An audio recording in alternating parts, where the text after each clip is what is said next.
Bismillahirrahmanirrahim. Allahumma salli ala sayyidina Muhammadin al-Fatih lima ughliq wal khatimi lima sabaqa nasiril haqqi bil haqq wal hadi ila siratikal mustaqim wa ala alihi haqqa qadrihi wa miqdarihi al-azim. Babus sa'adatil iqsaru minadz-dzikri. Nah, ini ada sebuah bab tentang pintu kebahagiaan lah, pintu kebahagiaan. Yang mana kebahagiaan itu ya dengan iksaru minadz-dzikri, iksaru zikrullah, dengan memperbanyak zikir. Yang mana ini ukatibu min Syekhina Ahmad Al-Khairi Ar-Raddi, yang mana ya ditulis oleh guru kita lah, Syekhuna Ahmad Al-Khairi Ar-Raddi. Apa itu? Inna zikrullahi ta'ala qadirun ala izhatil ahzani wal khumumi fil hayati dunya fa inna ma yamnazulu bil qalbi minal ka'bati wa daykin innama huwa biqadril ghaflati anillahi azza wa jalla. Jadi apa? Inna zikrullahi ta'ala, sesungguhnya zikir itu adalah apa? Qadirun ala ishatil ahzan, yaitu adalah apa? Adalah pintu kebahagiaan, yang mana dia itu mampu menghapus apa? Ahzan, kesedihan. Wa humumi fil hayati dunya, dan mengangkat kesusahan dari hati seorang hamba gitu di dunia gitu, dalam kehidupannya di dunia. Fa innama yanzulu biqalbi minal ka'bati wa daykin innama huwa biqadril ghaflatil anillahi azza wa jalla. Yang mana sesungguhnya apa itu? Setiap kesedihan gitu, yang tampil, yang turun, yang datang kayak gitu, dan kesedihan, kesempitan gitu, yang datang pada apa itu? Biqalbi, hatimu gitu,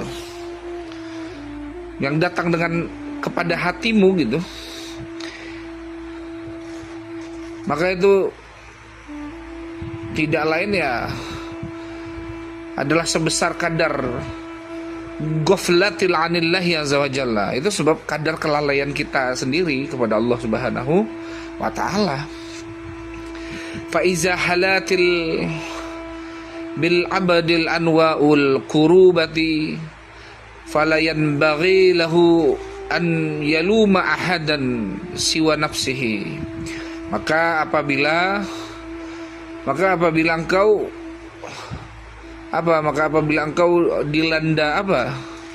dilanda kegundahan gitulah ya, dilanda kegundahan, kegelisahan, duka, apa kata guru kita? Fala yanbaghi lahu an yalumu ahadan siwahu nafsihi. Maka janganlah menyalahkan siapapun, tapi salahin dirimu sendiri. Kenapa? Fa inna zalika ma huwa illa jazaa'un. Sebab itu adalah balasan yang setimpal atas berpalingnya dirimu dari Allah Subhanahu wa taala.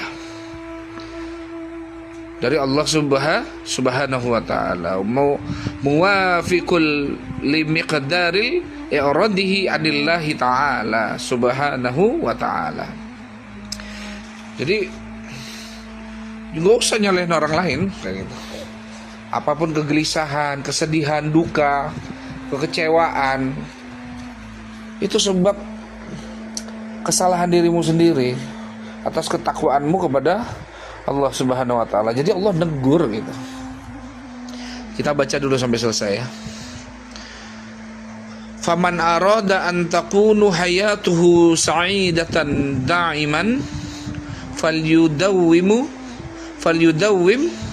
ala zikri. Maka barang siapa ingin hidup dalam apa?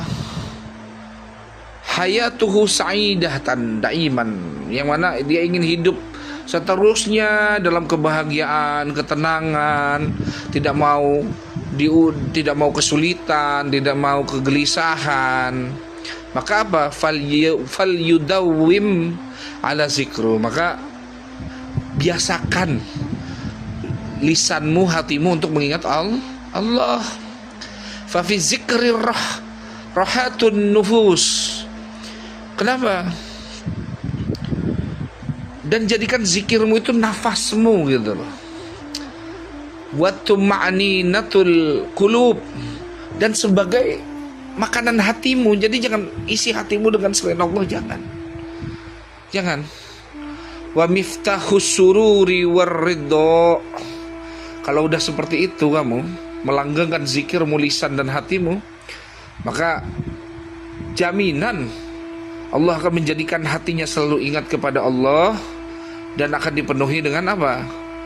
Dipenuhi dengan ketenangan-ketenangan yang keluar dari sir, asrar, nur anwar, dan keridhaan Allah Subhanahu wa ta'ala. Nah itu kutiba ila Syekhuna al-Arifur Rahmah wa Ziyaratul Hikmah fil Bahril Ma'nawiyah, Syekhuna Ahmad al-Khairi ar-Radi al-Tijani radhiyallahu an. Ya. Jadi zikir adalah pintu kebahagiaan. Ia mampu menghapus kesedihan dan mengangkat kesusahan dari hati seorang hamba. Sesungguhnya setiap kesedihan, kesempitan yang datang pada hatimu itu tidak lain adalah sebesar kadar kelalaianmu kepada Allah. Jadi kalau hidup udah ujian mulu, ya udah, kan kita Allah suruh ibadah, Allah suruh takwa, tapi kita nggak mau ibadah, nggak mau takwa, ya udah Allah paksa dia ibadah dengan musibah. Dia ngeluh. Makanya apa kata Allah dalam hadis qudsi, walam yasbir minal bala, walam yaskur minan nikmah, walam yarda minal ghadha, ukhrujuka min kaun. Terus apa? Yatlub Rabbus sawa, maka cari Tuhan selain aku. Kalau kamu nggak bisa sabar dengan apa yang musibah yang kuberikan padamu, kalau engkau tidak bisa bersyukur dengan nikmat yang kuberikan,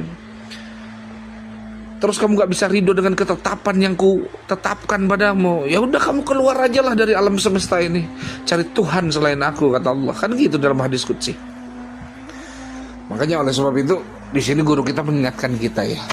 Makanya indahnya ngaji itu kayak gitu, indahnya punya guru itu seperti itu. Pentingnya ngaji, pentingnya punya guru ya seperti itu. Kita diingetin. Yang penting hati kita ini baik sangka, nerima dulu. Pahit, ini kajiannya pahitnya, ya nggak apa-apa. Orang kalau misalnya ada luka, dikasih alkohol ya sakit, tapi sembuh nggak? Sembuh. Seperti itu. Makanya kalau dia menjerit ya masih anak kecil namanya. Ya anak kecil tuh kalau dikasih betadin tuh jangan mama, jangan papa, jangan ayah, jangan ibu sakit. Kalau nangis dia mengeluh dengan rasa sakit yang mana hasil dari dia main sendiri sehingga kelalaiannya dia jatuh. Lalu dia menangis siapa? Itu tanda dia anak kecil, belum dewasa ruhaninya. Makanya pentingnya kita nih ngaji dan zikir. Makanya kata Syekh Salah apa dalam kitab Daqaiqul Haqaiq? Apa itu? Hubbul azim aj'aluka, diberikan kepada kamu, fa innaka aksaru zikri, memperbanyak zikir, wa yatlabul ilmi, dan mencari ilmu. Jadi hubbul azim itu ziyadatu zikri wa tajdidu zikri wa ziyadatul ilmi. Jadi cinta Allah, kalau engkau ingin mendapatkan cinta Allah yang agung, kata guru kita Syekh Salahuddin Al-Masani Al-Hasani Al-Misri Al-Tijani, apa itu? Bilang kau ingin mendapatkan cinta Allah yang agung, apa? Tajdidu zikri, perbaiki zikirmu. Waziyadatul ilmi, dan perbanyak ilmumu. Baru Allah kasih itu, ya ajalukal hubbul azim min Allah. Maka kamu akan diberikan itu cinta yang agung yang berasal dari Allah. Kan seperti itu. Maka pentingnya zikir, dan pentingnya ilmu. Kita ilmu banyak-banyak tanpa zikir, celeng kita, pusing kita. Zikir aja tanpa ilmu gitu, pusing juga. Makanya dia harus berjalan bernaungan. Nah, seperti itu. Maka di sini Anda mencoba wasyarahi wasyuruh, mencoba menjelaskan wasyarahi wasyuruh uktiba min syaihina, mencoba untuk menjelaskan gitu apa yang dimaksud dengan tulisan guru kita Syekh Ahmad Al-Khairi Ar-Radi ini, yang mana penting dulu kita pahami ini. Jadi pengertian zikir dalam perspektif para wali-wali Allah adalah zikir bukan ya sekedar menyebut nama Allah dengan lisan, bukan, tapi merupakan kesadaran rohani yang senantiasa hadir kepada Allah dalam segala keadaan. Mau kamu susah senang, kamu susah zikir, senang zikir, kamu jomblo zikir, kamu punya anak zikir, kamu punya istri zikir, kamu ditinggal pasanganmu zikir. Nggak ada selain itu. Udah tajdidu zikri wa ziyadatu ilmi, perbaiki zikirmu dan perbanyak ilmumu, baru watakunu bisa'adatu fi qalbi, kan gitu. Maka Allah jadikan itu kebahagiaan di dalam hati kita. Maka zikir adalah pembersihan hati itu, kalau kata guru kita Syekh Ahmad Al-Khairi, dari segala selain Allah, dan pengisian hati dengan kehadirannya. Sebagaimana firman Allah itu dalam Quran surah Ar-Ra'd itu ayat 28, apa itu? Ala bi zikrillahi tatma'innul qulub. Kan begitu kata Allah. Ingatlah, hanya dengan mengingat Allah hatimu akan menjadi tenang. Gak bisa hatimu kamu keisi dunia, gak akan tenang. Hatimu kamu isi harta, gak akan tenang. Hatimu kamu isi pasanganmu, gak akan tenang. Gak bisa. Letakkan apapun di luar dirimu itu kepada Allah, baru nanti kita mencintai dia karena Allah kasih cintanya, kan seperti itu. Maka pahami dulu zikir di sini. Bukan berarti saya bilang, oh berarti nggak diurus, enggak. Jangan salah paham. Tetap kamu layani suamimu, kamu layani istrimu, kamu didik anakmu dengan baik. Tapi ingat, jangan ikut campur, itu maknanya. Semuanya ketetapan Allah. Bila kamu mengisi hatimu hanya dengan Allah, ya anakmu akan dibimbing oleh Allah. Kalau kamu ikut campur akan kehidupanmu, apa kata Ibnu Athaillah, Allah lepas tangan dengan kehidupanmu. Nah pusing kita kalau Allah udah gak ikut campur sama urusan kita, kan gitu. Jadi harus paham ya, perspektif zikir dalam pandangan para ulama dan para wali-wali Allah adalah apa?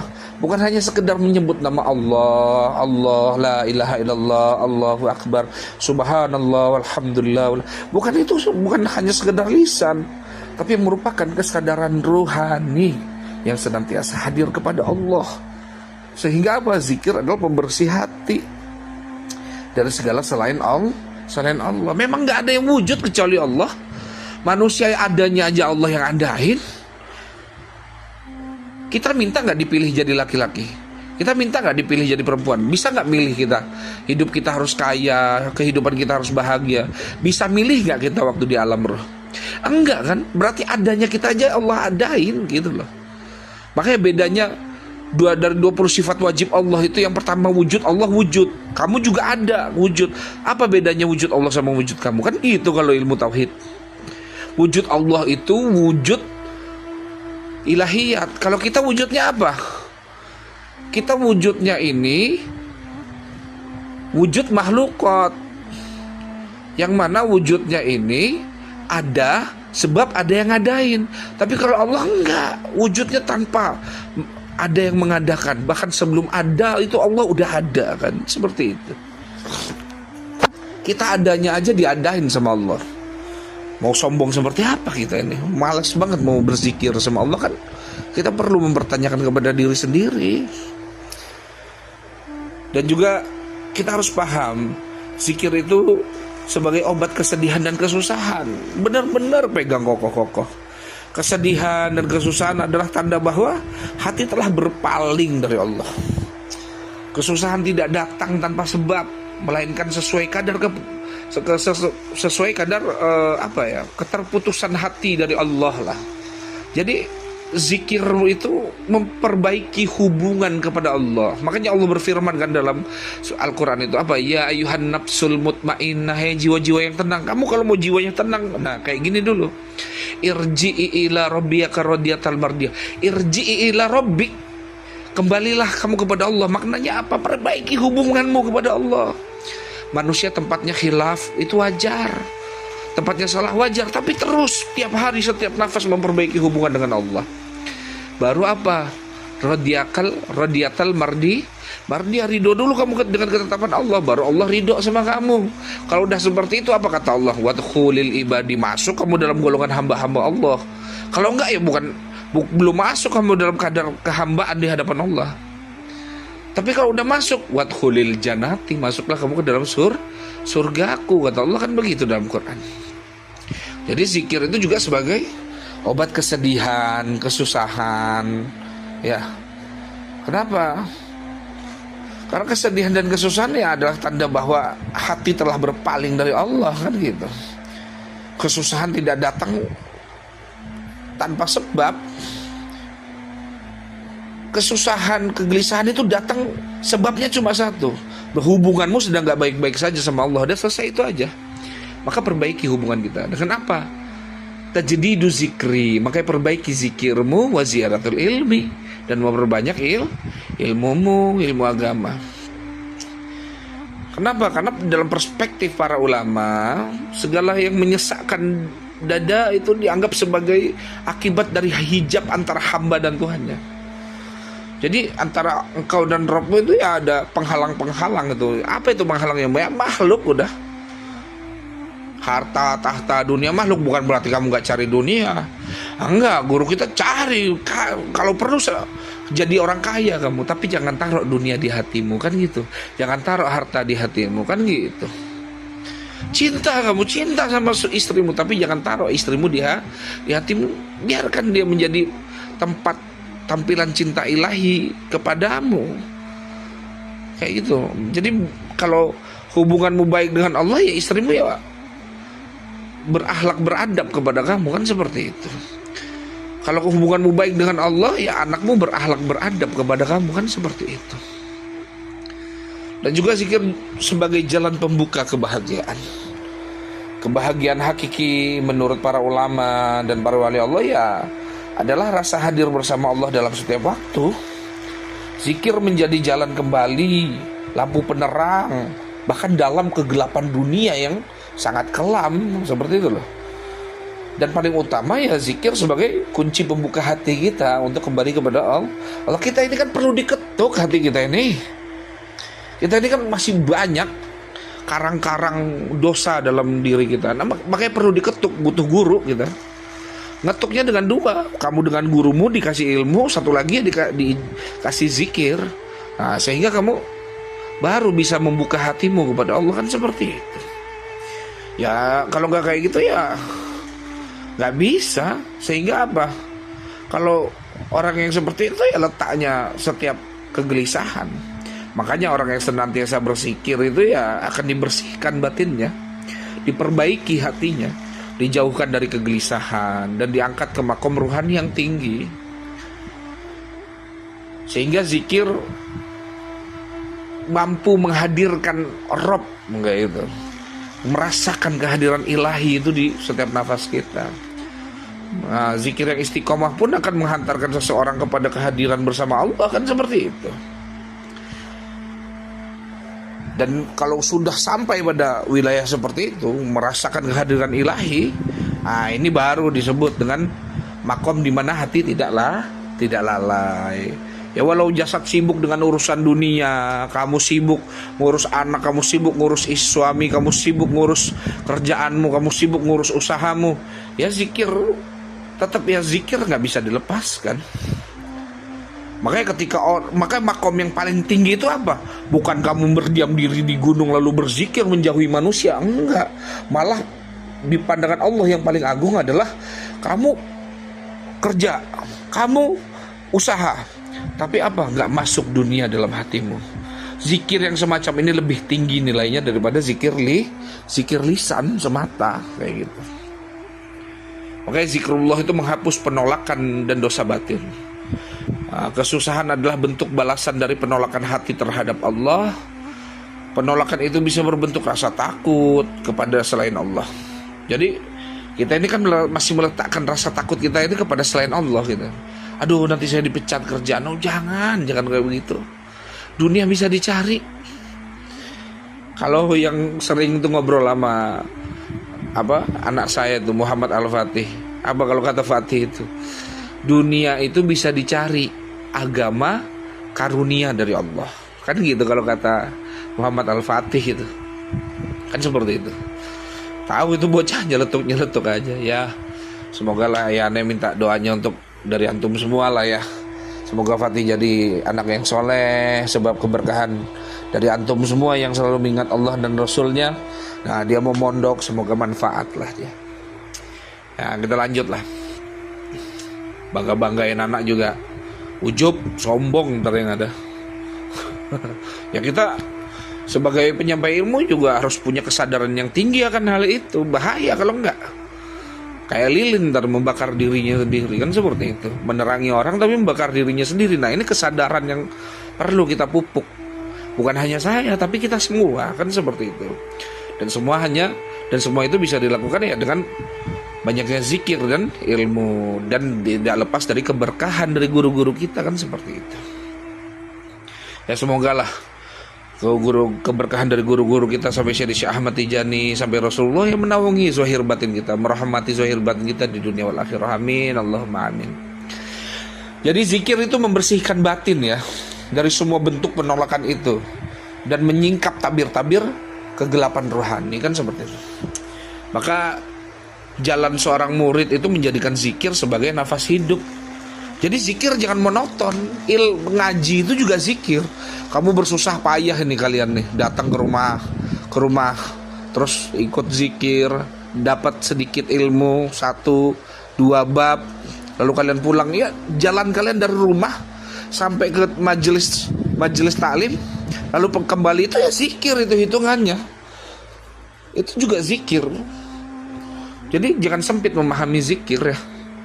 Bahkan ketika orang sakit, dia sakit demam, Allah ya Allah sakit, itu zikir loh. Bahkan kata Nabi itu juga zikir. Makanya rintihan orang yang sakit itu zikir. Ya, berjalannya orang kepada majelis ilmu itu zikir. Mereka menyebut nama Allah dan mensucikannya itu zikir. Kayak gitu. Jadi jangan sempit memahami zikir. Udah nggak usah peduli sama wah orang mau bilang kamu soalim, kamu wirid mulu, kamu enggak. Memang ini tuntutan agama kok. Biarin orang mau ngomong seperti apa, kayak gitu. Ya orang itu menghina sebab dia punya hina. Kalau dia punya baik, dia ngeluarin yang baik. Orang kalau punya hasud, keluarnya hasud dari lisan. Orang kalau punya kehinaan di dalam dirinya, yang keluar dari lisannya menghinakan orang lain. Orang kalau punya amarah, ya amarah yang keluar dari lisannya. Orang kalau punya ego, ya ego yang keluar dari lisannya. Maka maafkan orang yang seperti itu. Kalau misalnya ada, kan seperti itu. Saya sih percaya kita semua Allah rahmatilah. Andai pun ada tetangga gunjing, ini bukan karena masalah dalam agama saja, tapi masalah secara sosial. Kamu punya tetangga ngeselin, maafin. Itu ajaran agama kita, maafin. Kamu punya kenangan buruk dengan seseorang, maafin orang itu. Nabi ngajarin begitu. Kamu punya kamu kesel sama tetanggamu gara-gara cerewet banget. Maafin, doain. Biarin urusan dia. Yang penting kita sibuk memperbaiki hubungan kita kepada Allah dengan tasdidu zikri, memperbaiki zikir, dan wazilatul ilmi, dan memperbanyak ilmu. Ya sekelas kamu mentang-mentang ngaji, mentang-mentang ikut majelis zikir, gak mau diomongin orang, ya gak ada yang kayak gitu. Ya sekelas Nabi aja ujiannya Abu Lahab, pamannya sendiri. Ujian Nabi yang paling besar ya keluarganya sendiri yang terdekat. Dan Nabi pun bersabar dengan keadaan itu. Kan seperti itu. Gak ada selama di dunia, apa kata Allah, ma khalaqnal insana fil kabad, kuciptakan manusia itu di dunia ya untuk fil kabad, untuk diguncang. Jadi kalau gak punya zikir, gak ada ilmu agama, gimana kamu ngadepin kehidupan? Kan seperti itu. Makanya pentingnya kita ikut ngaji, ikut wirid, ikut zikir, walaupun sekali seminggu. Penting. Terserah misalnya orang, wah kamu nih, ayo kita jalan-jalan. Enggak lah, saya mau ngaji, ada jadwal saya ngaji, terus wirid nih. Kamu wirid mulu nih. Terserah orang mau ngomong seperti itu. Jangankan kamu, ujian Nabi itu paling berat. Ujian Rasulullah SAW itu lebih berat daripada kita semua. Tapi kan Nabi menjadi uswatun hasanah, contoh yang baik. Apa Nabi? Diam. Nabi itu dengan zikir dan ilmunya, ya dia terjaga dengan itu. Lisannya terjaga, akalnya terjaga, hatinya terjaga. Maafin manusia.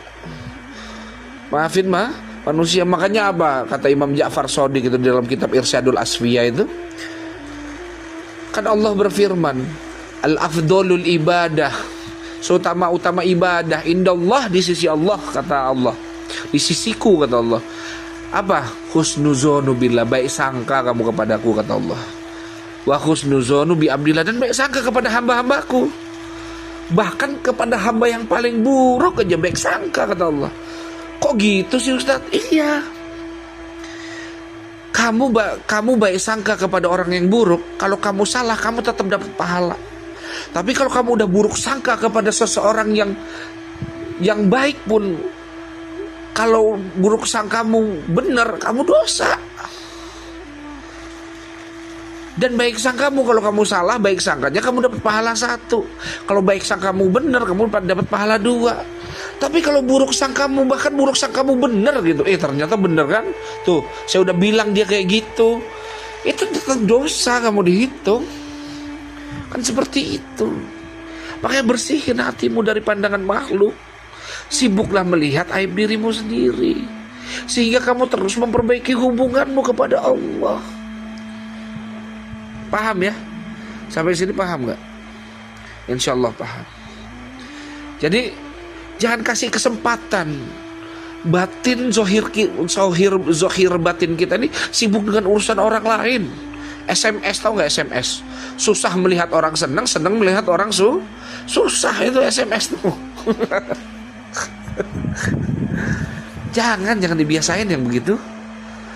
Nabi kita nggak ngajarin begitu. Nabi kita ngajarinnya cinta. Bahkan tuh Nabi nyuapin orang perempuan Yahudi di bawah jembatan tuh, kan pernah diceritain. Dia selalu tuh mulutnya kotor, menghujat Nabi, mencaci maki Nabi bertahun-tahun, tapi Nabi tetap suapin dia makan bertahun-tahun sampai Rasulullah wafat. Setelah Rasulullah wafat, Abu Bakar coba menggantikan Rasulullah untuk menyuapi wanita tua itu. Tapi ternyata suapannya berbeda dengan suapan Rasulullah. Apa kata wanita tua itu? Siapa kamu? Aku orang yang biasa menyuapimu. Bukan, kata wanita tua itu. Kenapa? Orang yang menyuapiku itu, dia menyuapinya dengan lemah lembut. Dagingnya itu dipisah-pisah dulu.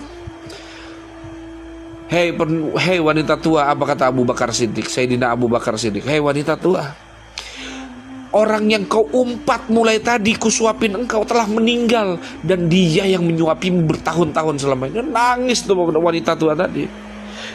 Akhirnya apa? Mengucapkan 2 kalimat syahadat, asyhadu an la ilaha illallah wa asyhadu anna Muhammad Rasulullah. Ini akhlak nabimu, ini akhlak nabi kita.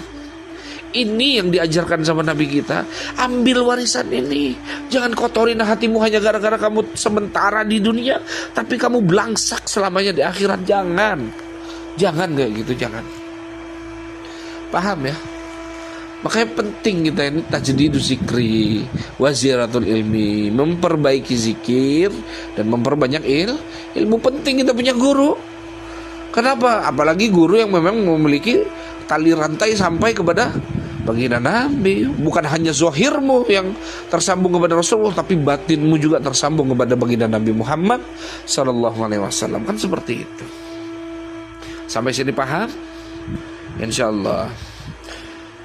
Jadi zikir sebagai pembersihan hati dan sebagai tanda filter. Kalau kamu udah malas zikir, berarti ada hubungan yang tidak baik antara engkau dengan Tuhanmu, kan seperti itu. Dan juga zikir itu menjadi jalan zikir itu ya bila kamu menjadi murid seorang guru, seorang yang memberikan ilmu, ya maka zikir itu menjadi apa ya, nafas hidup. Nah ini kalau kita ini kan punya guru ya, dan kalian punya guru lah gitu, dan kita mengharapkan keberkahan guru-guru kita, maka jadikan zikir itu sebagai nafas hidup. Makanya seorang murid yang benar-benar itu tidak akan pernah jauh dari zikir itu, mengingat Allah, nggak akan pernah. Entah zikir secara ubudiyah ataupun ilmu, kan seperti itu. Secara ibadah ataupun secara ilmu, kan seperti itu. Sehingga ia menjadikan zikir sebagai nafas jiwanya. Makanya sebagai bekal dalam perjalanan menuju Allah ya zikir. Dan juga zikir itu sebagai sumber kekuatan dalam menghadapi kehidupan duniawi. Kalau coba kamu kalau nggak zikir, kalau kamu nggak ini, ya ujian kehidupannya kamu celeng. Yang ada ngeluh, ngeluh kamu. Sedangkan apa kata Allah tadi di awal-awal saya bilang, walam yasbir minal bala, walam yaskur minan ni'mah, walam yardo minal ghadha, ukhrujuka min kaun yatlub rabbus sawah. Kalau kamu tidak bisa bersabar dengan ujian yang kukasih, kalau kamu tidak bisa bersyukur dengan nikmat yang kuberi, kalau kamu tidak bisa ridho dengan ketetapan yang kutetapkan pada hidupmu, juga keluar kamu apa min kaun, dari alam semesta ini yang kuciptakan ini, kata Allah. Yatlub, cari siapa? Rabbus sawah, Tuhan selain aku, katamu. Kan seperti itu. Wa iyazubillah, kita nggak mau dapat predikat seperti itu. Makanya kita di sini belajar, sama-sama belajar. Ana juga secara pribadi ya belajar ini nasihat, wabil khusus ya buat Ana pribadi, sebagai pengingat keberkahan ilmu guru-guru Ana. Ya, Ana nyampain ilmu seperti ini ya wabil khusus buat Ana pribadi.